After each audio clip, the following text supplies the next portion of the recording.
sex is hard because we're busy and we have a toddler now who's like jumping out of his bed. Wow, okay, here's this person that I'm married to. I'm attracted to you. And like, I kind of don't know you right now. You don't have time to really check in with your partner in the same way or support them or be as, romantically connected. Just how tricky it is to navigate feeling disconnected. I took the bedroom with the baby and he slept in the guest room. This sounds crazy, but there's times when I'm too tired to have sex. The second pitfall is lack of sex and intimacy. It's a really common difficulty that comes up in normal relationships, but especially with co-parenting romantic relationships. So we're going to go over some of the things that can happen that cause stress and distance and resentment. The first thing is just exhaustion. When you have a new baby, you are going to be very tired. And when you're tired and you're stretched and you're stressed, the thing that probably is not going to come up for you as commonly is like, oh, I really want to connect with another person. I want to have sex with my partner, right? You're going to feel beaten down and exhausted, and maybe that the kid has demanded all of your attention, and might be that having your partner want attention can feel like an obligation. The other thing is most of our window for having intimacy is going to be at night after the baby goes to bed. But at that point, you've already had a full day, and probably like multiple days contained within a full day because of how much you've been awake, where you've been working or dealing with house stuff or being with the baby. And at that point, you probably just want to check out. You're not going to want to actually engage with each other. The second thing that can happen is that this is just not a sexy setup. Being in a co-parenting romantic relationship is oftentimes the opposite of sexy. First of all, the kid is probably in your room, right? Sometimes they're even in your bed for some period of time, which for most people does not really provoke erotic feelings. You might have had changes in your body that you don't feel good about, or just your body kind of feels foreign to you, especially if you're the biological mother. Your body just went through this massive rite of passage, and it might feel like it's not even for you anymore, given that you might be breastfeeding and that kind of thing. You might not have showered in multiple days, right? You might be just like covered in food all the time or covered in spit up, right? Like, this is just not a time that's going to feel particularly sexy for us. The next thing that can happen more specifically with this not a sexy setup thing is a change in our body, right? Or birth injuries. I find that this really isn't talked about enough. It's just like when you give birth, it's gnarly, right? I mean, I only know this from witnessing it, but it's like birth injuries are very, very common. Tearing, pelvic floor injuries, right? Like there might be a C-section scar, right? Even if birth goes really well, it's this massive rite of passage on the biological mother.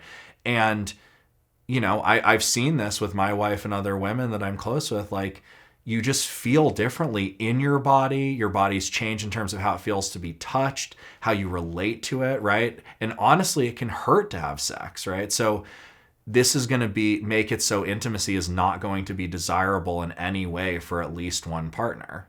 Next, oftentimes there's a change in identity and correspondingly what you find erotic. What I mean by this is now you might be relating to yourself as a parent, right? A mother or father, or in some other way that's different than you were relating to yourself before. And this can change the way you relate to eroticism. What eroticism means is the mental component of what turns you on. Sensuality is the physical component of what turns you on. It's like what it feels like to be in your body. And the eroticism is what you imagine that turns you on. When you relate to yourself as a parent, you might have had a big shift on what interests you sexually. You might have gone from liking a lot of intensity to a lot of gentleness. There's a lot of objectification that happens with parents, right? Like the archetype of the MILF or the DILF, and it can be kind of fun or whatever, and maybe you can embrace that. But for a lot of us, like, we actually relate to ourselves as kind of these output machines, right? We're just giving. And finding turn on and finding desire often requires that we can feel really connected to ourselves in a way that's not really available to us in early parenthood. So this can cause a lot of not only strain in the relationship, but just kind of inward strain with not feeling the way that we want to about ourselves and feeling this kind of distance and fear in relating to our partner. If we lose track of what we want, it's very easy to spiral into this kind of hopelessness that we're never going to have good sex again or good intimacy again. But we keep holding on to what we want and keep sharing that and keep collaborating. I promise you, you will find a time where you get to something that's closer and closer and closer to that. So now we're on to the action step, which is schedules, practices, and bluntness. So you may be scoffing at this super hard, but it's really important when you have kids to make sure that you are scheduling intimate time. Now, you may be in a partnership where actually there hasn't been as much of a rupture to this, where you still are having intimacy with enough of a frequency that doesn't feel like it's strained. But if you do feel like it's not happening organically as much as you want it to, it's really important to have a sacred time on the schedule where you know that you're going to have intimacy with each other. I would say at worst, make sure that it's once a month. I think that's sort of the max that you should go.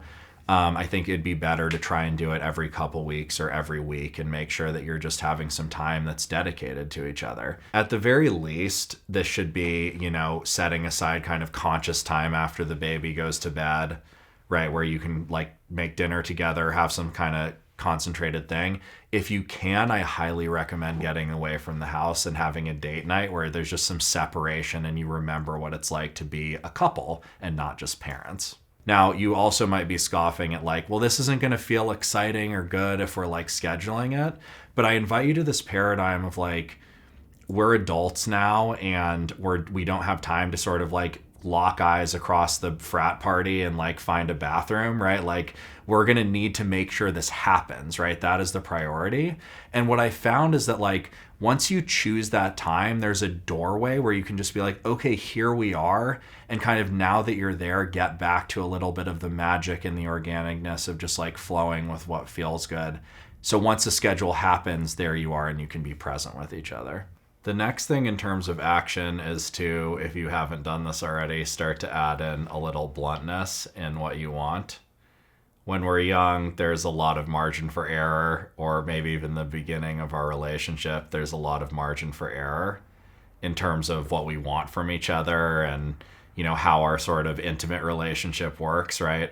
We have so much time to, be with each other and have intimacy that it's not as important that we get it perfectly right? We can kind of fudge our way there. But when we have a kid, there's not as much margin for error. There's not as much time. So if you haven't done this already, this would be a very good time to share with your partner what you like, what you don't like, what turns you on, what turns you off, right? And just get very clear about the best way that this can go. I hate to, talk about efficiency and intimacy because in a lot of ways they're opposites, but it's really important to just like make sure that you know what's good with each other, or at least you're working toward that so that you can make your intimate interactions as fulfilling as possible.